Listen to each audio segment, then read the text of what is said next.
disitulah potensinya besar. Jadi bisnis dari nol, dari kecil, dari modal yang kecil bisa berkembang menjadi lebih besar, asalkan kita memprosesnya dengan proses yang setahap demi setahap. Assalamualaikum warahmatullahi wabarakatuh. Bagian yang kelima ini saya kasih contoh bisnis sandang.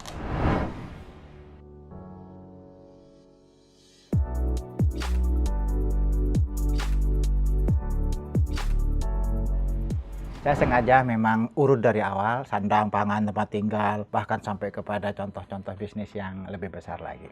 Sandang ini kebutuhan manusia. Saya kasih contoh dari segmen busana muslim, misalnya kerudung. Kerudung ini harganya bisa 30, 50, bisa 100, bahkan untuk yang level menengah ke atas bisa 300, 500 ribu. Bahkan kalau kita jual yang 1 juta pun per kerudung, sehari ini maunya yang 10 juta. Jadi ada semacam segmen-segmen tertentu. Sahabat muda, bisnis sandang ini karena salah satu kebutuhan masyarakat, kita harus bisa memanfaatkan peluang. Tetapi jangan lupa mulai dari nol, mulai dari yang kecil. Jangan sampai langsung kita membuka bisnis yang besar, bikin pabrik segala macam lah. Kalau nggak laku bagaimana? Harus ada uji pasar terlebih dahulu. Malah bagaimana caranya? Caranya kita manfaatkan sentra-sentra industri. Sentra-sentra yang memproduksi kerudung, busana muslim itu kita bisa manfaatkan. Bisa ada yang satu desa, satu kampung, itu ada sentra-sentra yang bisa dimanfaatkan. Caranya kita cukup dengan mendesain atau menciptakan kerudung yang baik, bahkan yang terbaik. Jadi bagi mahasiswa atau pemula yang memiliki passion atau memiliki minat di bidang busana muslim misalnya, maka tentu dia memiliki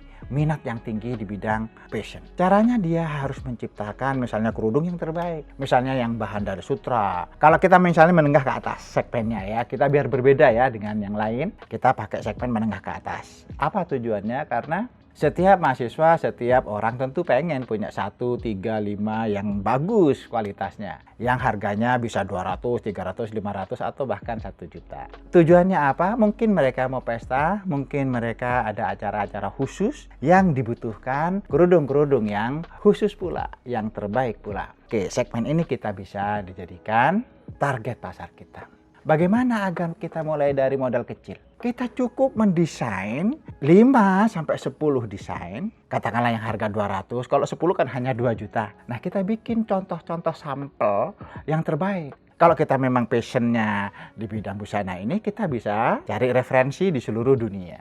Di Indonesia, di Asia maupun di dunia, yang terbaik itu seperti apa sih busana yang kita ingin ciptakan ini, misalnya kerudung tadi. Nah, dari yang terbaik-terbaik itulah kita pastikan ada modifikasi seperti biasa sehingga kita menjadi berbeda dan lebih baik. Nah, kita modalnya kurang lebih hanya 2 juta kan, 200 sampai 300 ribu mungkin modalnya, mungkin hanya 3 juta. Itu bisa dijadikan sampel untuk dijual. Dijuallah kepada teman-teman dulu, teman-teman mahasiswa, satu fakultas, satu universitas, teman-teman kita, lingkungan, tetangga, dan seterusnya, ditambah dengan online. Sahabat muda, online ini peluang paling besarnya.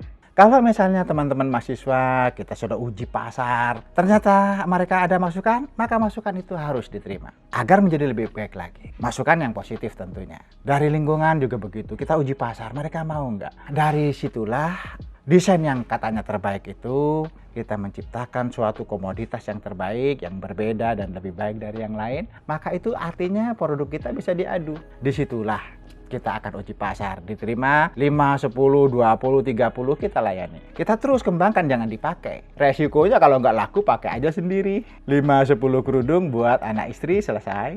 Tetapi kalau uji pasar kita berhasil, contoh bisnis sandang ini berhasil, itu luar biasa. Kita terus penuhi permintaan mahasiswa, penuhi permintaan rekan-rekan yang kelas menengah ke atas ini. Kita terus kembangkan. Dan yang terakhir kita harus kembangkan ke global. Indonesia kan kita tahu penduduknya 270 juta ya kan. Katakanlah yang pakai kerudung 100 juta misalnya. Potensinya itu adalah 100 juta pasar. 1% saja 1 juta. Dan kalau kita referensinya sudah ke Indonesia, Asia, dan dunia, kita referensinya terbaik dan kita passionnya di situ, kita usahakan lebih baik dari yang lain, dari yang pernah ada kita ciptakan yang lebih baik, maka target 1% tentu kan bukan target yang besar, target 1%. Jadi 1 dibanding 100. Kalau ada 100 juta, 1 juta. 1 juta kali untungnya 10.000 saja 10 miliar. Itu artinya potensi keuntungannya besar. Sahabat muda, memulainya dari kecil, dari uji pasar dulu terhadap lingkungan kita, terhadap teman-teman kita, terhadap mahasiswa teman-teman kita. Kemudian baru kita uji pasar kepada pasar yang lebih luas, Indonesia, bahkan global. Sahabat muda, contoh bisnis sandang ini yang saya ambil salah satunya misalnya kerudung, itu bisa dilakukan. Modalnya kecil, nggak laku pakai anak istri. Tetapi kalau kita passionnya di situ, silahkan bikin yang terbaik, yang pernah ada. Yang kalau diadu menang, caranya cari referensi yang kuat. Sahabat muda, bisnis sandang ini ternyata tidak hanya kerudung yang bisa kita pakai. Bisa jadi juga busana muslim yang lain. Bisa jadi oleh-oleh haji, mungkin sarung, mungkin kopiah, mungkin apapun. Tapi kalau kita punya passion di situ, punya hobi di situ, carilah referensi terbaik. Kemudian ciptakan modifikasi, perbedaan-perbedaan sehingga berbeda dan lebih baik. Baru pasarkan ke lingkungan kecil sebagai uji pasarnya, baru ke pasar yang lebih luas.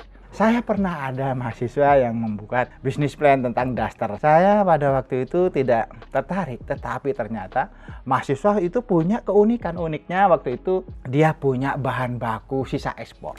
Jadi bahan baku ekspor ini kalau tidak memenuhi standar maka tidak bisa diekspor. Tapi sisa-sisa itu bisa dijadikan daster pakaian rumah. Tentunya contoh-contoh pakaian rumah, anak-anak remaja, atasan bawahan, piyama, pakaian-pakaian rumah itu bisa dicari referensinya ke seluruh Indonesia, ke seluruh dunia. Kita lihat yang ada di Paris, desain-desainnya kita cukup bisa lihat dari internet. Kita lihat yang bagus, kita lihat yang terbaik, kemudian kita amati, tiru, dan modifikasi. Daster-daster yang sudah kita referensinya bagus itu, kalau kita punya passion di situ, punya minat dan hobi di situ, maka kita bisa melahirkan sebuah sandang yang menarik. Uji pasar dulu dengan lingkungan kecil, dengan teman-teman mahasiswi. Disitulah masukan-masukan ada sampai menjadi produk siap untuk dipasarkan ke Indonesia, ke global. Disitulah potensinya besar. Jadi bisnis dari nol, dari kecil, dari